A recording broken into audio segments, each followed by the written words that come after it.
श्री शंकर गीता अध्याय 15।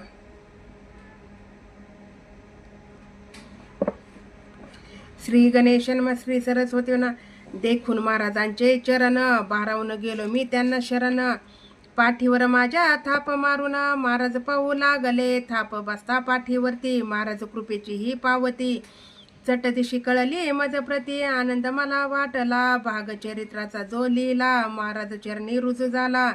महाराजांना फार आवडला साक्ष याची मिळाली, ज्यांच्या पहा पाठीवर महाराज थाप मारणार त्यांचे कल्याण होणार। नित्य अनुभवाची गोष्ट ही पेंटर कडलासकरांची प्रमिला बारामतीस मावशीकडे गेली।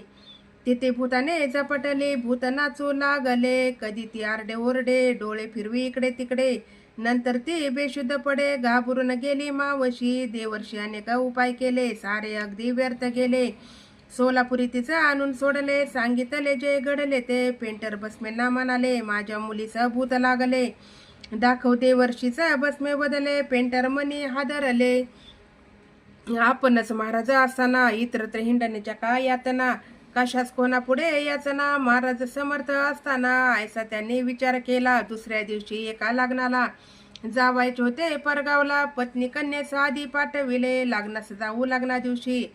ऐसा विचार करून मनाशी महाराजांच्या फोटोपाशी बसले दीप लावून, गहिवरून आले पेंटरना कळवळून म्हणाले महाराजांना, आपण समर्थ असताना भूत काढणे अशक्य का? तुम्हीच माझ्या मुलीला तारा अथवा तुम्हीच तिला मारा, तुमच्या मनास येईल तसे करा, नाव राखावा बुडवा। डस डसून पेंटर रडले, महाराजांचे स्तोत्र म्हटले, गुरु लीलामृत पारायण केले, नंतर गेले लग्नास। इकडे वराडाच्या गोंधळात प्रमिला मोठमोठ्याने ओरडत, शंकर मी जाते मला सोड, मारू नकोस मजला रे। पळत वेशी बाहेर गेली शंकरे आता चालले रे मी, ओरडत बेशुद्ध पडली बाधा मुक्त झाली।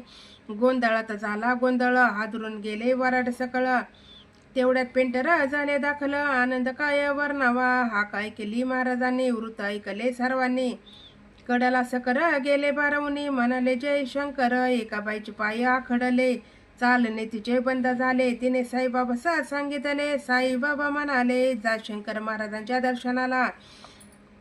दर्शनास येताच त्या बाईला व्याधीमुक्त झाल्याचा अनुभव आला, बाई अत्यंत हर्षली।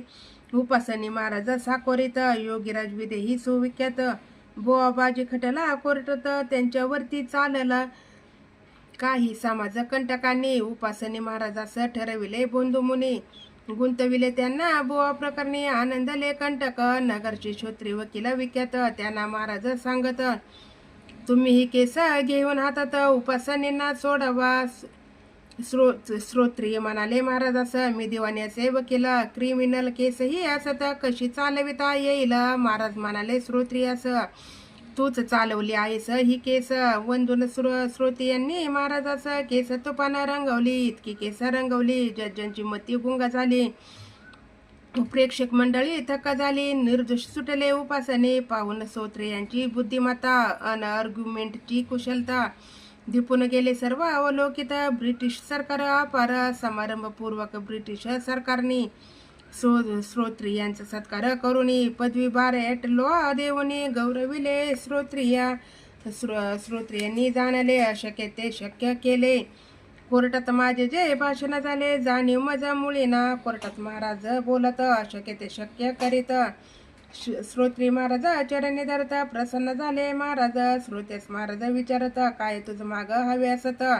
दत्त पाचुका मजा मिळाव्यात। श्रोत्रिय बदले लगेच गाणगापूरच्या भस्मात, महाराज हात घालत त्यातून पाषाण पादुका काढत श्रोत्रियांना दिल्याचं। अजूनही श्रोत्यांच्या घरात दत्त पादुका उत्सव होत।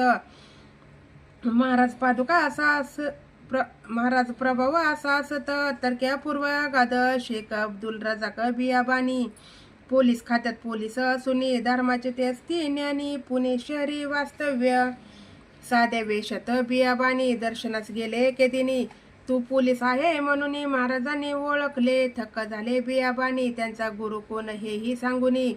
गुरुंनी दिलेला मंत्र महाराजांनी त्यांना पुन्हा दाखवला, चकित बियाबानी झाले त्यांनी महाराजांना ओळखले। महाराज प्रत्यक्ष अल्ला भले उद्गार त्यांचे असतीच. महाराजांच्या भव्यत्वाची माहिती अत्यंत महत्वाची.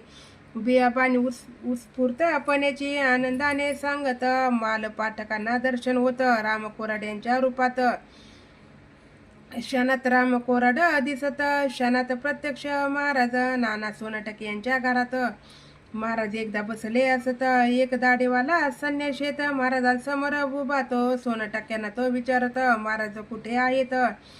सोनटके तर चकित होत, पाहून कसा विचारतो संन्यासी तो निघून जात. महाराज सोनटक्यांना म्हणत, आताच दर्शन द्यावयाचे नसत, संन्याशाला पहाया. सोनटक्यांना महाराज दिसत न दिसत संन्याशा जरी ते असत. एकाच वेळी या घटना घडत एकमेकांविरुद्ध. महाराज गेले काशीत, ब्राह्मण महाराजास अवलोकित. ब्राह्मणांच्या मनात खळबळ उडत असले कसले महाराज. वैदिक पट्टीचे ब्राह्मण महाराजांकडे गेले मिळून. महाराजास सांगती ठासून, काहीच करत तुम्ही ना, नाही वैदिक आचार नाही वैदिक विचार. वेदाचे महत्व अपार तुम्हा ठाऊक मुळीना. महाराज शांत ऐकून घेत. तिथेच एक मुलगी खेळत सागरकोटे होती जेल्यात. तिला महाराज पुकारित. त्या मुलीस म्हणाले महाराज, हे बटुकडे जमले इथे आज. वेदांचे ज्ञान त्यांना पाज, सांग वेद समजावून. मुलगी अशी बोलत होती जणू प्रगटाला बृहस्पती. जिभेवरणाचे सरस्वती. व्यासच जणू बोलत व्याख्यान तिचे ऐकून. वैदिक सगळे गेले थिसून. महाराजांचे चरण धरून शरण गेले तात्काळ. क्लूज शुगर फॅक्टरीत दरवर्षी बॉयलर बिघडत.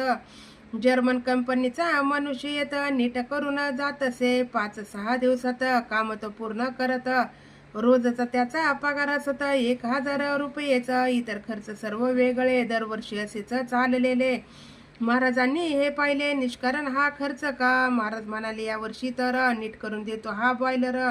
घन आणून द्या माझं सत्वर. महाराज नीट करत. 3 दिवस रात्री 12 नंतर घनाचे गाव घालून बॉयलर दुरुस्त केला. तेव्हापासून तर बॉयलर नाही बिघडला.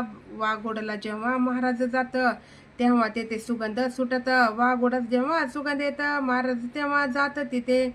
महाराज यांनी सुगंध सुटणे यांचा अन्योन्य संबंध असणे लोक ओळखीत पुरतेपणे. महाराज येणे जाणत. धनराज गिरजीस पैशाचे कोडे म्हणून आले महाराजांकडे.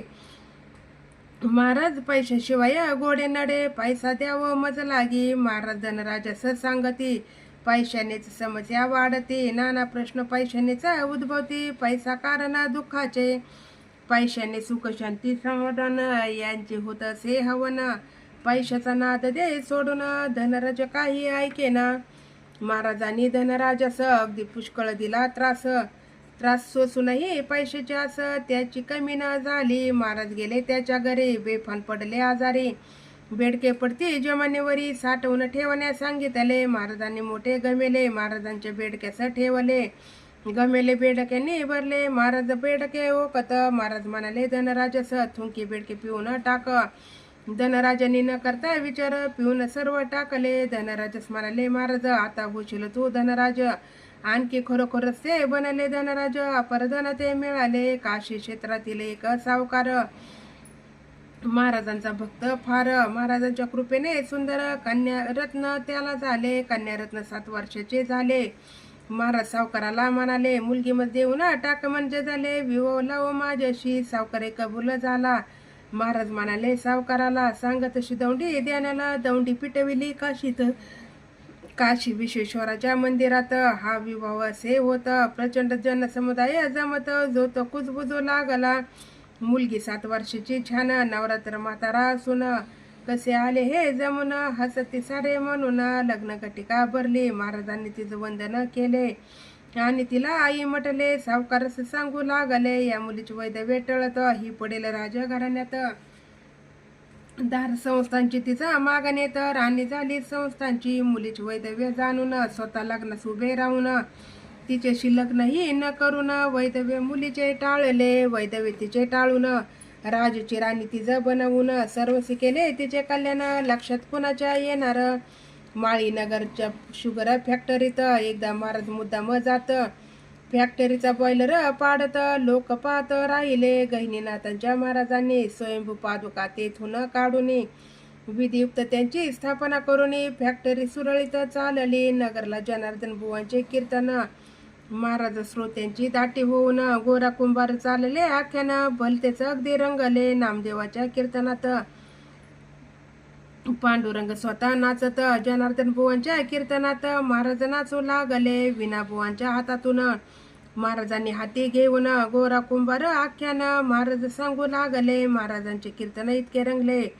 श्रोते गोरा कुंभार बनले. दुसऱ्या दिवशी महाराजास पूजले. बसली प्रसाद पंगत. महाराजास लागून ब्राह्मण पलीकडे इतर बसले असून माझा बाब्या कोटे म्हणून मध्येच महाराज ओरडले. बाबूराव रुद्रांना बसवित पलीकडच्या पंक्तीत. महाराज रुद्रांना बोलावित आपल्या पानावर बसविले. दुसऱ्या पानावर महाराज बसत. सुरू झाली पंगत. महाराज सारे ओळखत पंक्ती प्रपंच ताटा हा. महाराज विचार करती याचा उतरव पंक्ती प्रपंच नशा. म्हणाले माझ्या घासात हा केस आला कोठून. सर्वांच्याच पहा हातात केस दिसला घासात. पुढे महाराज रागवून म्हणत खाडा घासात मज लागे. सर्वांच्या तेव्हा घासात खाडा सर्वांना लागत. लोक झाले सारे चकित गटित हे पाहून. महाराज म्हणाले सर्वांना सारेच भक्त प्रिय मला. गरीब श्रीमंत जात बुरा भला भेद मजपाशी नसेच. माझ्या भक्ताचा अपमान तो माझाच महान अपमान. कधी न करणार तो मी सहन. कळले ज्याचे त्यांनाच पंक्ती प्रपंच करणारे सगळे. महाराजास शरण आले. म्हणाले महाराज आमचे चुकले क्षमा करावी प्रभुवारा. शुभराय महाराज मठात एक बेकार व्हाल असत. बसमे बुवा रुद्र बसत. दादा फुलारी वगैरे या सर्वांनी ठरविले असत. अध्यक्षपद महाराजास देत. बेकार हॉलचे अध्यक्ष असत. त्रिनेत्रीधारी महाराज लोडस महाराज बसत. भोवती सारे बसत असत. तेवढ्यात महाराज म्हणत पान सुपारी काढ बुवा. बुवांचे खिसे रिकामीच असत. बुवा लगेच उभे राहत. कोटाच्या खिशात हात घालत. खिसे सर्वही भरलेले. बुवा अगदी चकित होत. खिसे तर सारे रिकामेच असत. लगेच पान सुपारीने केस भरत. नवल सर्व वाटत असे पान सुपारी चुनाकात. तंबाखू सारे भरपूर निघत. बुवा सर्व हे मध्ये ठेवत. बार भरती सर्व ही सर्व पदार्थ हे कुठून बसमे महाराजास देऊन. बसमे काहीच घेत न देत सर्व महाराजा फिरावयाला जावायचे असत. महाराज बसमेंना बोलावित. त्यांच्या खांद्यावर महाराज बसत. जात फिरण्याने मी भगवान रामचंद्रासह हनुमान आपल्या खांद्यावर बसवून आकाशात करी उड्डाण. तोच प्रसंग इथेही असेच प्रसंग काही जुने लेखनीस लिहावे वाटणे. परिलेखनीवर काही बंधने म्हणून एवढे पुरेच. बसमेंच्या खांद्यावर बसत महाराज वजन हलके करत. जशी पुष्पमाळ गळ्यात भक्तस कष्ट देताना. रुद्र समाधी मठात राहत. एकदा थंडीचे दिवस असत.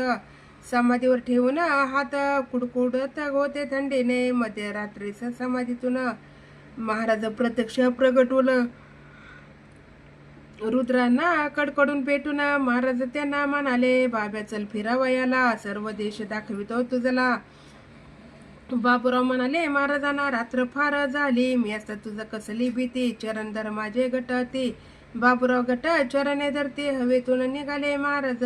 जो जो महाराज उंच जाऊ लागले तो बाबूराव म्हणत राहिले. माझ्या पोटात डवळू लागले. सोडा मजला भुवर. संपूर्ण पृथ्वीची प्रदक्षिणा फिरवून आणले रुद्रांना. समाधीवर सोडून त्याच क्षणा महाराज अंतर्धान पावले. प्रत्यक्ष महाराज प्रगटले. पृथ्वी प्रदक्षिणे घडविले. तुम्हा समाधीवर सोडले. धन्यता रुद्रांची केवडी. देखून महाराजांचे तीक्ष्ण नयन. बारावून करून नमन. 15व्या अध्यायाचे लेखन या ठिकाणी संपले. संतवरे योगीराज सद्गुरू राजाधिराज श्री शंकर महाराज की जय. अवधूत चिंतन श्री गुरुदेव दत्त श्री स्वामी समर्थ महाराज की जय. श्री शंकर बाबा महाराज की जय.